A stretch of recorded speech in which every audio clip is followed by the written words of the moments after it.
"Get out of the pool!" my mother shouted at my children, her voice slicing through the music and chatter. "This party is for respectable family only, not divorced failures." 50 guests turned toward us. Lila stood in the shallow end water, clinging to her lashes. Ollie froze beside me, towel slipping from his hands. No one defended us. Not my siblings, not a single so-called family friend, just silence thick enough to choke on. I gathered our towels, each drip echoing, the kind of humiliation you don't forget. I didn't argue, didn't cry. We walked out wet, shaking, holding on to each other. But the real story didn't start at that pool. It started the next morning when her realtor called. My name is Sadie, and somewhere along the way, I became the person who keeps her voice low so others don't raise theirs. Not because I'm weak, just because I learned early that quiet is sometimes the only space left for someone like me. Growing up with my mother, Evelyn, meant living under a spotlight I never asked for and could never escape. She didn't nag, she performed. Every gathering, every holiday, every small moment was a stage where she needed to shine, and the rest of us learned to dim ourselves to make room. My children, Lila and Ollie, are the opposite of dim. Lila is 8 and sees the world like pages of a storybook, bright, emotional, impossible to ignore. Ollie is 6, soft-hearted and shy, holding on to me as if I'm the anchor he trusts in every room. They deserve a childhood without fear of becoming someone's punchline, especially not their grandmother's. I work as a software engineer, the kind of job people underestimate because it doesn't come with luxury handbags or fancy business cards. It's stable, quiet work that pays for our life, our routines, our safety. And for years, I let my family believe it was mediocre because correcting them felt pointless. Let them think I was barely getting by. Let them think simplicity was failure. Peace mattered more to me than proving anything. My sister Monica sits comfortably in Evelyn's approval, always polished, always agreeable. The golden child who learned to nod instead of push back. My brother Darren built a different survival strategy he avoids. Conflict with Olympic-level skill, drifting to the edges of any argument until no one remembers he's there. It's not that they're cruel, they just know Evelyn's storms and choose not to stand in the rain. And then there's the beach house, the one place my children loved without hesitation. To them it meant waves brushing the shore, sandy feet on the patio, and sunset walks with snacks in hand, and to Evelyn, it was something else entirely, a symbol she wielded like proof that her life, her family, her choices were superior to anyone looking in from the outside. What she never knew, what none of them knew, was that I owned the place. I had bought it years ago and let her rent it at a fraction of its worth. Not because she deserved it, but because I thought giving her something beautiful might soften the hard edges between us. It didn't. In my own home, the one I chose deliberately for its warmth rather than its size, life is slower. I fold laundry while my kids tell me stories. We cook simple meals. We make space for each other's feelings. There is no competition there, no measuring of worth, no whispered rankings of who is doing better in life. But as much as I tried to shield my children from my family's hierarchy, the pool party proved something I had ignored for too long. Evelyn never saw us as family. She saw us as an inconvenience. She tolerated until she didn't. The morning of the pool party started with the kind of excitement only children can generate. Lila woke me up by climbing onto my bed, already wearing her swimsuit under her clothes. Ollie dragged his bucket of beach toys to the front door, insisting we might need them just in case the pool gets boring. I packed sunscreen, snacks, towels, the normal things a mother carries when she wants her kids to feel included, even if she herself is bracing for something else. The drive to the beach house took a little over half an hour winding through coastal roads, where the ocean appeared and disappeared between houses. Lila hummed along with a song on the radio. Ollie kicked his feet against the seat, staring out the window. I tried to enjoy their joy, to let it soften the knot in my stomach, but years of being around my mother had taught me to expect a shift in the weather even on the sunniest days. When we arrived, the place was buzzing, more crowded than I expected. People in sunglasses lounged by the pool. Kids splashed at the far end. My mother stood near the patio with a cluster of women from her book club, the ones who always spoke just a notch too loudly when they were trying to sound impressive. Lila spotted two cousins she recognized. She grabbed Ollie's hand and they ran ahead, their towels bouncing behind them. I followed, carrying the bag, doing my best to disappear into the flow of the party without needing Evelyn's approval. I didn't even make it to the shaded part of the patio before it happened. "Get out of the pool." Her voice cut through the air like a blade. Conversation stopped mid-sentence. Water splashing slowed. I turned toward the shallow end and saw Lila climbing down the ladder, her smile fading the second she realized the shout was meant for her. My mother stepped forward, voice louder, clearer, as if she wanted to make sure every last person heard her judgment. "This party is for respectable family, only not divorced failures." The words floated above the water, sharp and unmistakable. My children froze. Lila's hands gripped the cold metal ladder, her face pinking with confusion. Ollie pressed into my legs so tightly it almost hurt. 50 guests stared at us, some pretending not to, some openly watching. No one said a word. Not Monica, who stood by the snack table pretending to adjust her bracelet. Not Darren, who lowered his eyes to his phone. Not any of the people who had eaten meals at my table, who had smiled at my children, who claimed they were like family. I walked to the edge of the pool and held out a towel. Lila stepped out slowly, water cascading down her arms. I wrapped her up, pulled Ollie close, and gathered our things. Every drip from our clothes felt like a clock ticking inside my chest. No yelling, no arguing, just silence. We reached the car before either child spoke. Then Lila's voice came small and cracked. "Why does Grandma hate us?" I didn't answer right away. Because the truth was simple and devastating, I had allowed this to go on too long. I had allowed my mother's cruelty to shape the room we all stood inside. And in that moment, I knew something had broken, not in me, but in whatever was left of the fragile peace I had tried so hard to maintain. That night, after the kids fell asleep curled against each other on the couch, I sat at my small dining table in the dim light and listened to the quiet of our house. Not the tense, suffocating quiet of earlier. This was different. It felt like a pause between heartbeats the moment before a decision hardens into certainty. I pulled out the drawer where I kept a folder documents I never planned to use in any dramatic way. Property records, rental agreements, payment summaries, notes from the years I'd managed the beach house through a local property company. Nothing flashy, nothing complicated, just the practical truths of a woman who built her life quietly and refused to perform it for anyone. I spread everything across the table: the beach house address, the purchase date from years ago, Evelyn's monthly rental payments reduced to less than a third of the going rate because I thought making life easier for my mother would make our relationship easier too. That illusion shattered the second she told my children they didn't belong in a pool I paid to maintain. My hands didn't shake. My breath didn't quicken. The anger wasn't loud. It was focused, clean, almost cold. Revenge wasn't the point. Boundaries were. I emailed the property management company, copying the exact clause in her lease, outlining the 60-day termination policy for month-to-month tenants. Then I asked them to issue formal notice first thing in the morning. I closed the laptop, turned off the kitchen light, and went to bed with a clarity I hadn't felt in years. The next morning, the call came right on schedule. "Hi, this is Coastal Property Management," a calm voice said. "We've notified your tenant that the beach house lease is being terminated by the owner." I thanked them and ended the call just as my phone lit up again. "Mom." I let it ring once before answering. "What is this?" Evelyn's voice was already raised, sharp and indignant. "I got a message saying the beach house owner isn't renewing my lease." "Is this some mistake?" "No," I said. "Just that." "Well, who do I talk to? I've been a loyal tenant. I have rights. Someone must have complained about me." "Was it you?" "You'll need to follow the instructions in the notice." "You're not answering my question."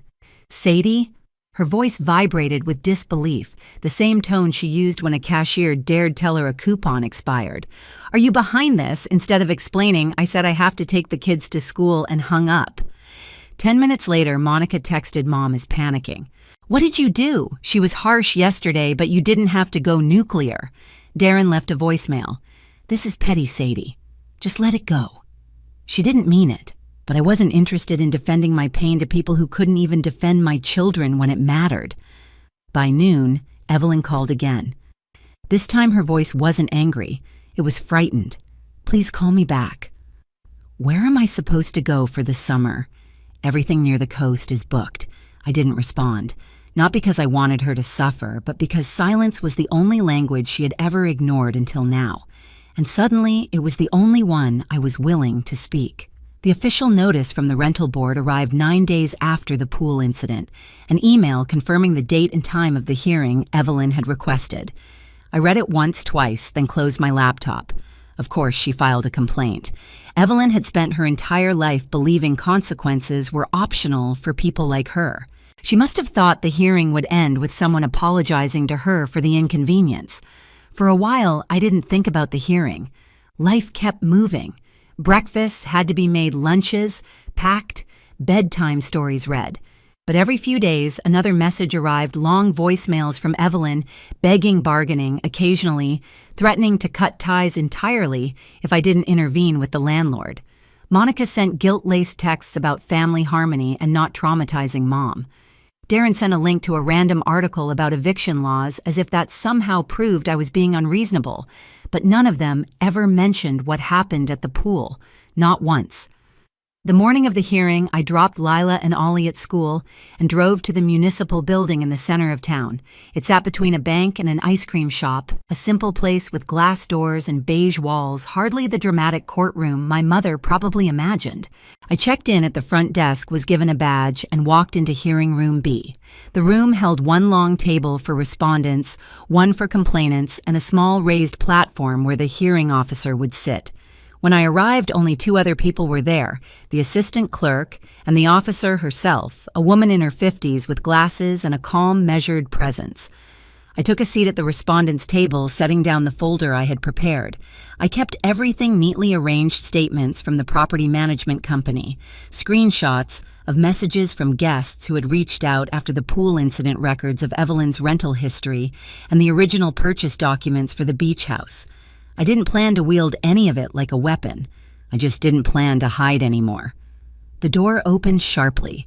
Evelyn walked in dressed in a crisp navy blazer and holding a leather portfolio she must have bought for occasions where she needed to look important. Her lawyer followed behind a man in an expensive suit who looked like he'd been briefed only with Evelyn's version of events.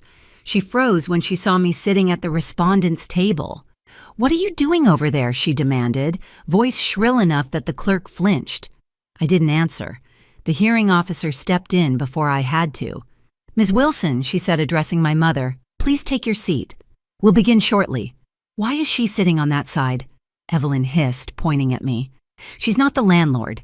She's the one who caused all this trouble." The officer looked down at her file. According to the documents submitted, Sadie Wilson is listed as the property owner. She is the respondent. My mother blinked as if trying to force her brain to rewrite the sentence. "That's impossible," she said. Laughing stiffly, "She doesn't own property. She can barely afford her rent." The officer raised an eyebrow. "The deed record on file is clear." I opened my folder and slid a copy of the purchase document forward, not dramatically, not triumphantly, just factually. The paper's edge made a soft sound against the table, quiet but definitive. Evelyn's lawyer leaned toward her, whispering urgently. Her jaw tightened, her gaze flicked from the paper to my face, her expression collapsing into something I wasn't sure I'd ever seen on her fear. The hearing began. Her lawyer spoke first, claiming the lease termination was retaliatory, that Evelyn had been unfairly targeted after enforcing reasonable boundaries at a private gathering. He used the phrase elder discrimination, which almost made me laugh. My mother had never positioned herself as vulnerable in her entire life. When it was my turn to speak, I kept my voice calm, steady. The gathering she references, I said, took place at my property. My mother invited over 50 guests without informing me. She then publicly expelled my minor children from the pool, calling them children from a broken home, and calling me a divorced failure. I have statements from witnesses and messages sent to me afterward. I slid the printed screenshots forward. The officer read them silently. Evelyn's lawyer protested. "Hearsay." The officer held up a hand. "These statements aren't being used to determine guilt. They establish context." I continued. I gave my mother a deeply discounted rental rate for years far below what the property is worth. Ending a month-to-month lease after a violation of trust is within my rights as the property owner. Evelyn slammed her palm on the table. "This is humiliating," she said through clenched teeth. "You're doing this to punish me for one bad moment. You're making a spectacle out of your own mother." The officer's gaze sharpened. "We are here to decide whether your landlord violated housing laws. Personal conflicts are not grounds for intervention." "It's not personal," Evelyn snapped. "She's retaliating because I asked her children to leave the pool." The officer looked at her evenly. "From what I understand, the pool is on the respondent's property. She didn't tell anyone she owned it." Evelyn cried. "How was I supposed to know?" I answered softly. "You didn't ask." For a moment, the room was silent, so silent I could hear the hum of the fluorescent lights overhead. There it was. The truth laid bare. Evelyn had spent years treating me like someone beneath her, someone incapable, someone small. And now, confronted with undeniable evidence that she had been wrong, she didn't know how to stand in a world where I didn't fit the role she assigned me. The officer closed her folder. "The complaint is dismissed. The lease termination stands." The gavel didn't slam, there was no dramatic sound, just a final sentence that settled like a stone in the air. As people began filing out, Evelyn hurried to catch up with me in the hallway. "You made a fool out of me," she spat, though her voice trembled. "In front of everyone." "No," I said quietly. "You did that on your own. You could have warned me. You could have told me you owned the house. You could have treated my children with compassion." Her mouth opened closed. For once, she had no script. "I didn't know," she whispered finally. "I didn't think that I said was always the problem," and I walked past her calm, steady, unhurried, leaving her to sit with the truth she had spent a lifetime refusing to look at. Evelyn moved out of the beach house 2 weeks before her notice expired. I didn't watch the moving trucks. I didn't drive by. I didn't need to. The silence that followed was enough. For the first time in years, my phone stopped buzzing with demands, corrections reminders of who she believed I should be. I listed the beach house at its real market value. Within 3 days, it booked out for the entire summer. Every payment that came in went straight into 2 separate savings accounts, one labeled for Lila, one for Ollie. I didn't tell them where the money came from. I just told them their future was safe. On weekends, when the house was empty, I took the kids down to the coast. We swam in the same pool they'd once been chased out of. Lila dipped her hand across the surface of the water and said, "It feels different now." And she was right. It wasn't a place of humiliation anymore. It belonged to them as much as it belonged to me. 6 months later, on a cold December afternoon, Evelyn knocked on my door. Her voice was small when she asked to see the kids. She bent down, apologized to them first, then to me. I accepted the apology, but the boundaries stayed exactly where I put them. I've learned that dignity isn't something anyone can grant or take away. It's what you protect, even when the people who should love you decide to test it. My children and I built a life where kindness is the rule, not the exception, where we choose peace without surrendering our worth. If you've ever had to draw a line with your own family, share your story below. And if this one stayed with you, subscribe so you don't miss the next.